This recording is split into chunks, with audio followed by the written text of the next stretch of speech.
Alright guys, we're getting down to it. Just the last couple days of the brown sugar giveaway, and we got our bonus wheel here, which means whatever it lands on, you guys get in your orders today. Don't forget, lsnacks.com is the first link in the description below. We got a bunch of brand new merchandise up there, which you guys need to check out and get entered to win. We got a special guest today going to be spinning the wheel. We got Chris in the videos. And Chris, can't say big cup Chris because I don't have a big cup. We got a little cup Chris today. We got a bunch of different prizes up here. Why don't you give this thing a spin? What would you like for it to land on today? What are you thinking? Well, what are you thinking? I'm spinning, so I think it should land on what I want. All right, hey, you give her a rip. I think. Oh, we got the first backward spin. I think everybody likes money though, right? Money talk. Oh! I like it. That's funny there, isn't it? All right, guys. Every order today is going to have cash ranging from $1 to $100 in it, thanks to Chris. So if you guys get $100 in your order, you could just thank Chris for that. Go to lsnacks.com, first link in the description below, and get entered to win.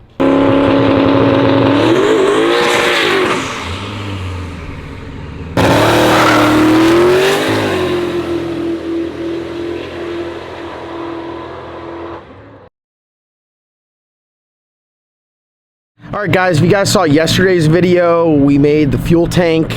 Maybe not the most exciting video for you guys, but that's what we were doing, so we vlogged it. We're up here at Bissett Performance. You guys know Junior Bissett over here at Bissett Performance. He works on all of our cars, does everything from chassis work, sheet metal work, hanging our front ends, hanging our doors, making wings, doing everything for us. So we're out here today. He's got his plasma table all set up and everything, so we sent the file over here and we're going to cut it out on the plasma.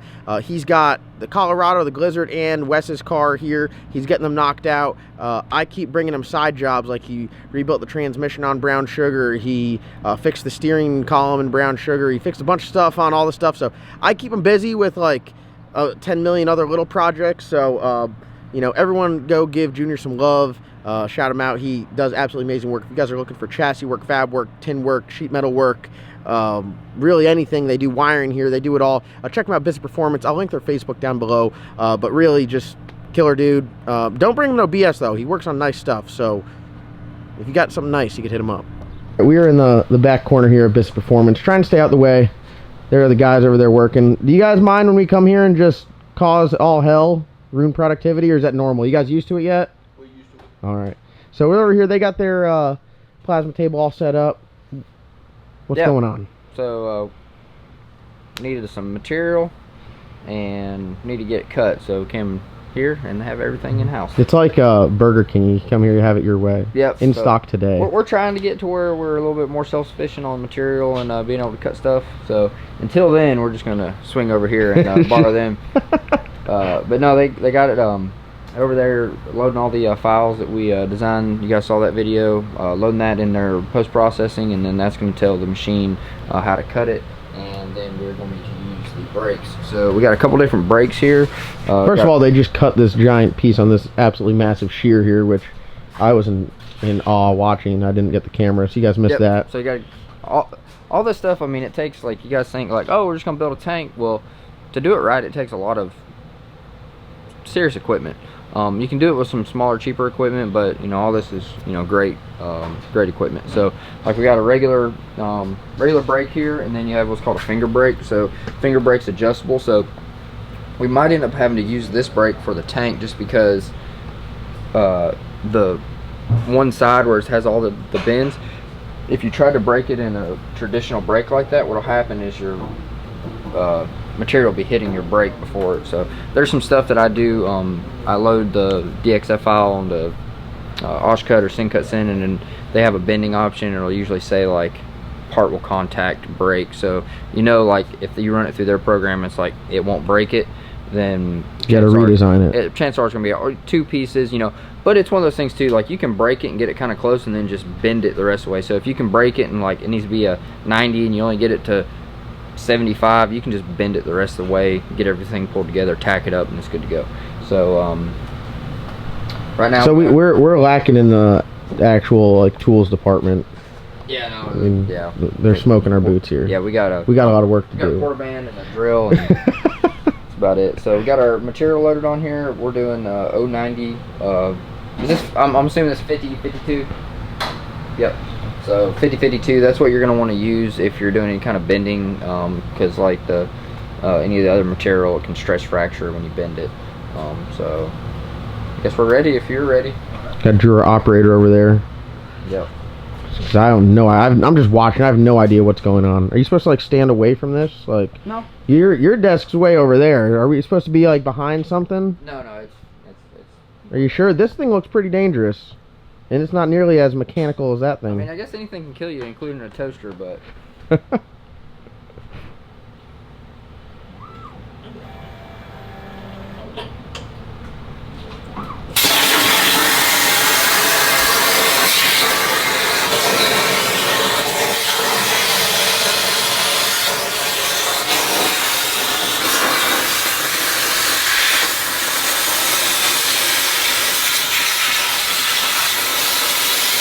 see, as the torch came back, those are going to be our bend indexing lines for our side pieces like this.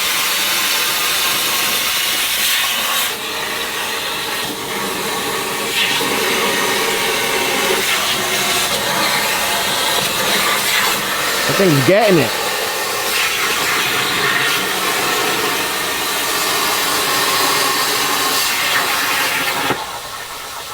Are you nervous? I was nervous. I was nervous. I was nervous watching this. Drew, you're not nervous? You're I was terrified. I was like, oh God.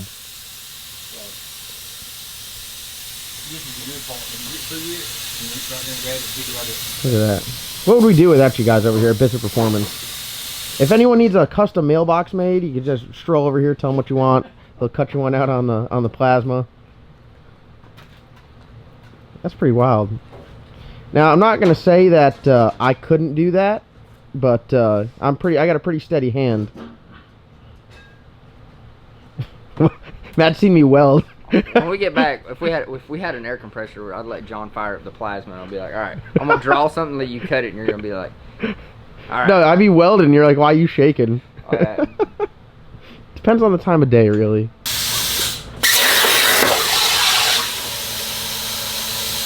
Yeah, that's good. That's intense. Are you supposed to look at it? Not directly. It's nothing like when you're welding, but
Look at that.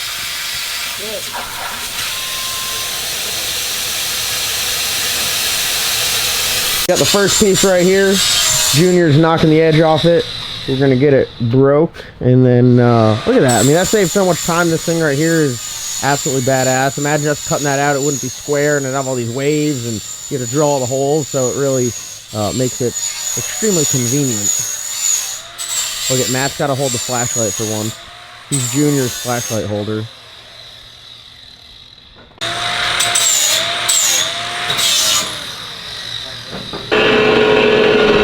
We're cutting our baffle out right here.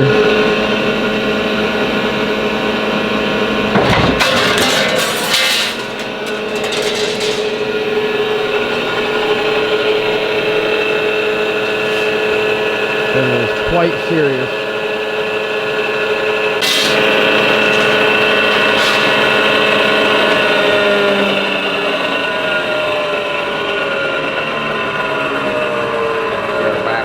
Look at that.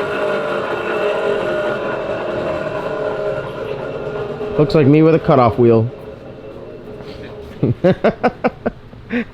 Well, Matt's got it up on his phone here.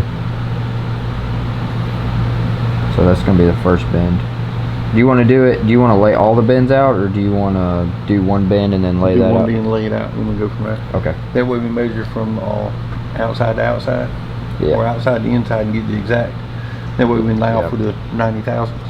So I got this too, because I wasn't sure what your bend radius was. I have the 6.61 to the inside of the bend on the first bend, 97.5 degrees. I got you. 97 and a half. This one will be just 90. You want that one? Yeah, and then I got these for the bend index. This shit. Yep.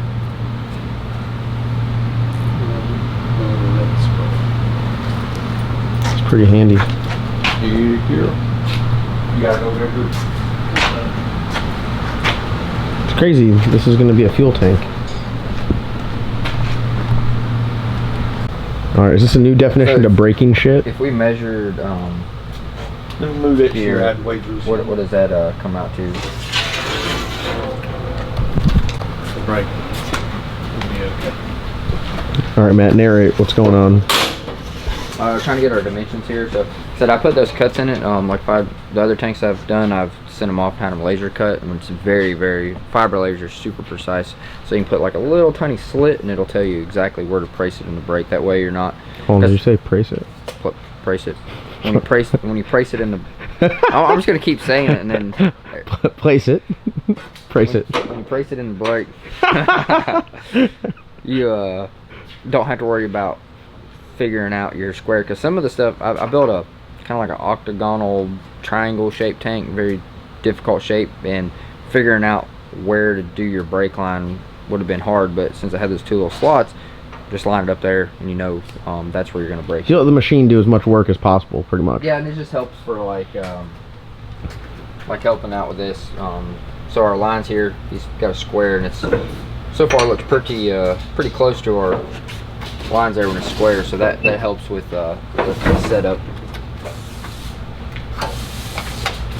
The way I brake stuff's completely different. I take it to the racetrack and destroy things. Yeah. This is a much more efficient way of braking things. Yeah.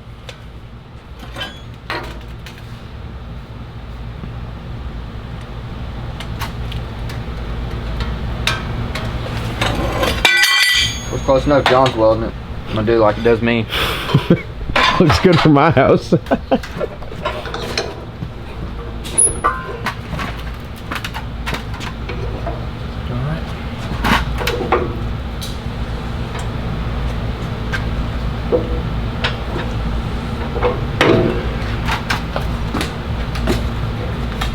Yeah, this thing is like man-sized, huh? Oh yeah, a little different from your Harbor Freight deal. Leave my Harbor Freight stuff alone. Yeah, a little bit more. So this is what I was talking about, the radius. This brake is a very, very tight radius brake. So depending on how the this I guess that would be, so you have your radius. So like some of the stuff you see has a wider radius, and then this one's. That's probably more of like a sharp angle. Yeah. So. Look at that. Drew, professional braker. Yeah. Yep. God, so like you were talking about, when you have like 12 bends, it gets quite confusing. Yep. That's when you need to use what's called a finger. Hey, it's starting to look like a fuel tank. Look at that. Starting to.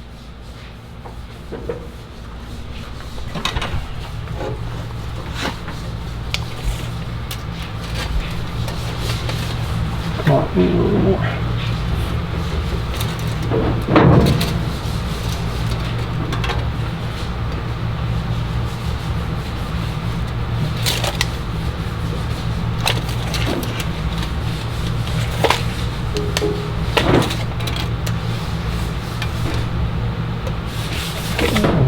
A little far. I think if we set it up right on 12, that should get you Yep. your 16th that you want. Let's see what your side is.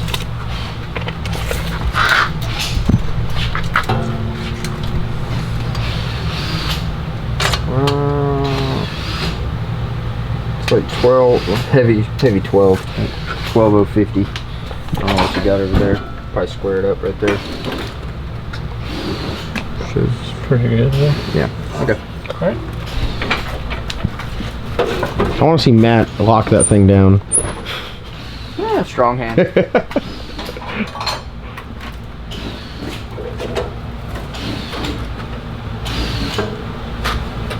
Keep going. Keep going. Keep going. Keep going. Keep going. A little bit more. Right there. Damn, that is a massive fuel tank now.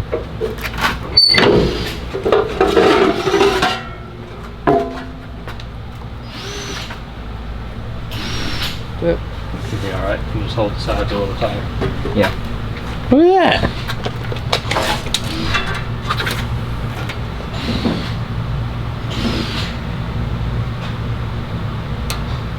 Yep. The bottom, or sorry, this would be the front of the tank.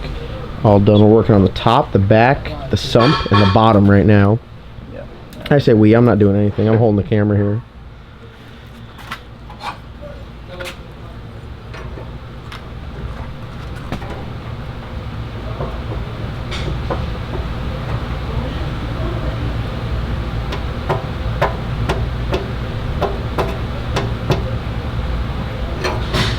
Much finished.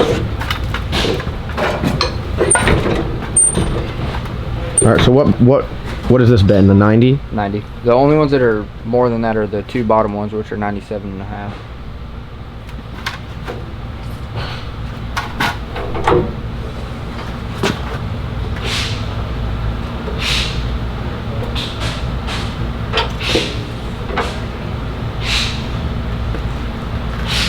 That looks good. Pretty close.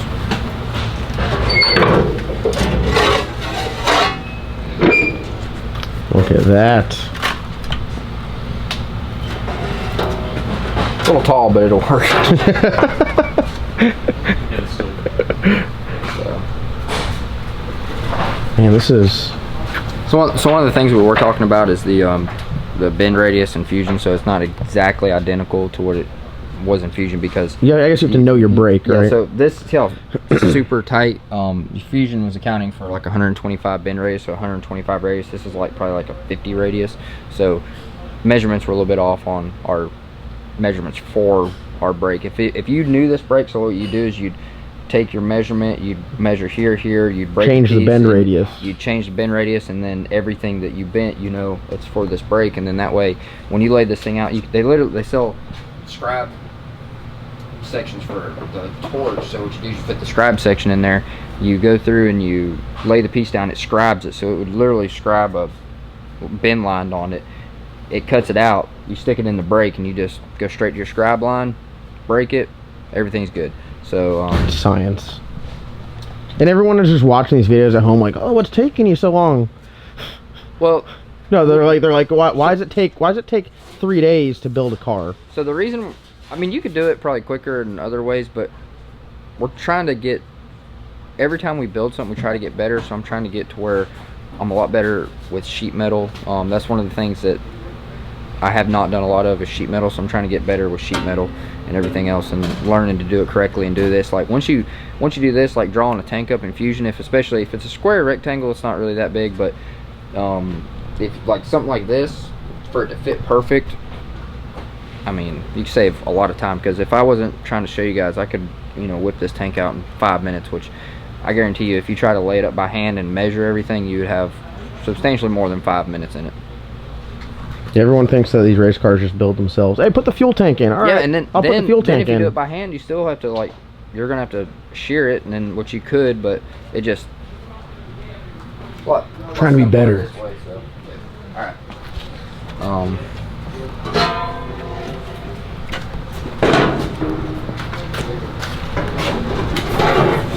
Tank here a little bit.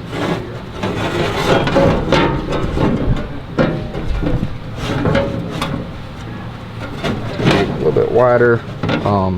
Got this so it's gonna spring back a little bit. Look at that. So I could weld that gap up. go a little far on the back. no, I think it's probably just a couple degrees, but it's something like that. You get it close, and then you can tack it here and just start moving it, and then tack it, and then pretty soon you have a tank that all the corners fit great and good to go. So I guess we need to get our next bend. All right, there it is. The last brake is broken. Hey, we got a front and a back now. Got front and a back. All right, moment of truth. First fit up. I'm a little nervous. Are you nervous? A little nervous.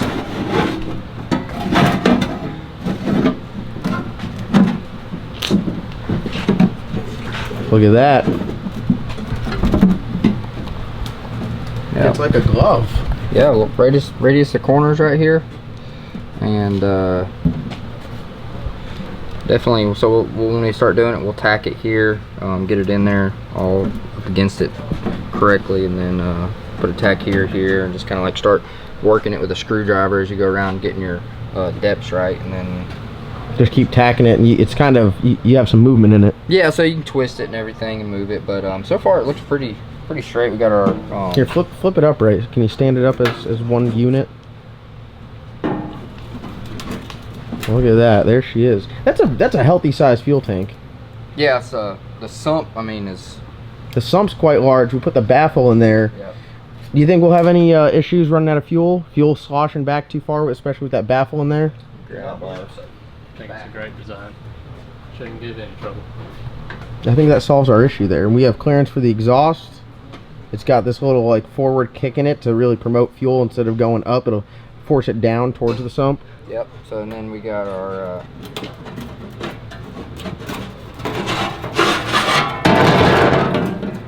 baffle section here. It's gonna have what, a couple holes down here. Yep. So that way when the fuel hits it, it really forces all the fuel down towards the sump.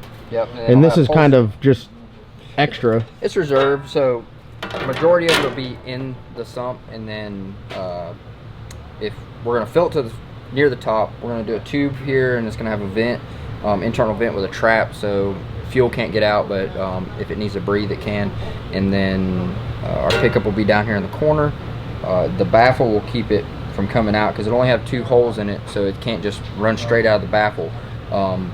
But if John gets in a situation where we go up the line and then something happens and somebody's trying to burn him down or whatever, you know, it sucks because when you have a small fuel tank, somebody burns you down. It's in your mind, it's weighing on you, you don't cut a good light, you like, don't want to run out of fuel, hurry up. Yeah, so now with this, burn down everyone. We're going to have all the reserve, you know, down here, and then everything in the sump. And we said just this bottom sump section here was 3 gallons? 3.5, 3.67 gallons.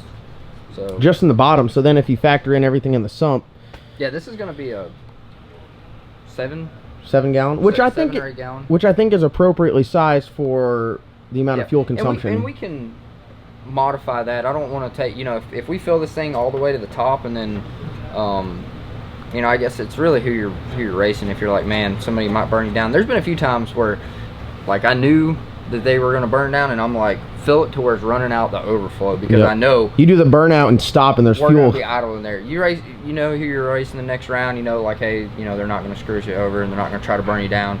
You know, preferably I want to carry the least amount of fuel. Like ideally, if it was perfect and you never had to worry about that, you would carry enough to where when you were at the end of the run, the thing was about out of fuel. Because if you got 7 gallons in here and you only use 3 and then catches on fire, you got a lot of flammable liquid. Yep.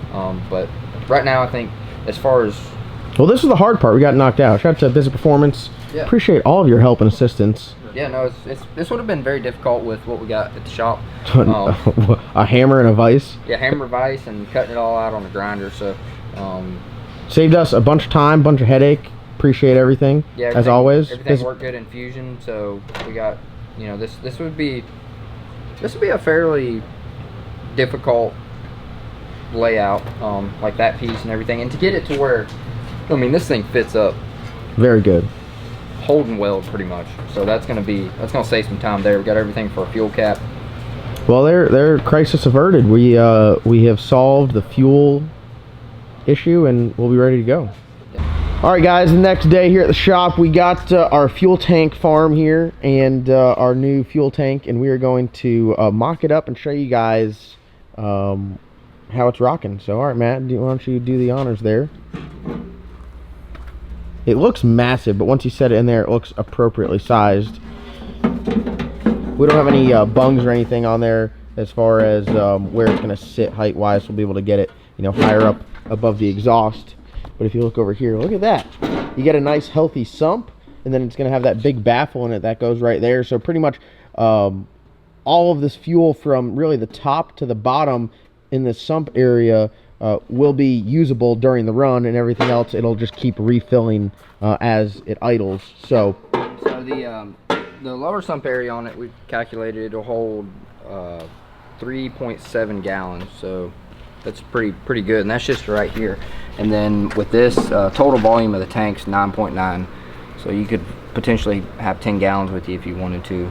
So that'll really help us out with some fuel reserve, and having this in the sump, and also having our angle forward right there. We won't have to worry. And instead of it being the outlet on the side, we're going to be in the rear. So if for some reason, if it was empty, at least every single bit of fuel in the tank will be going to the rear, not on the side, because it would potentially uncover the pickup. And all it takes, we're not talking like, hey, this thing's going to be open and sucking air and then it's done. If it gets a little tiny gulp of air at any point when you let go of the button, if something happens down the track and John pedals it and it comes back, any of that sloshing, if the pickup is uncovered for just a split second, this pump can cavitate, and then it loses prime and sends a big gulp of air through the injectors, and that can. And I just want to say, we didn't we're not bashing anyone, or like, I saw a couple people in the comments say something about the tank that Steven did. Steven did an absolutely amazing job on the tank. We didn't discuss any of this. Yeah, no. This is an afterthought when we look at it and we say, hey, did we think about this? Yeah, so it's something that's. So we're beyond happy with everything that Steven over at Rock Solid Motorsports did. I don't want anyone to get the wrong impression. We're very, very happy and pleased with everything. This is just, we're getting further along in the build. We didn't really think about this. We didn't discuss anything with the tank as far as what we were looking for. And then this is just kind of really just insurance on it. Yeah, so it risk versus reward. If it works, okay. If it doesn't work, that's a big problem. So we just want to do this to make sure that we will not have an issue with the tank, period, at any point in time. Yep. So there you have it. There it went from 3D in CAD yesterday to a real thing here. Just got to get welded out and stuck in there, and then we're good to go.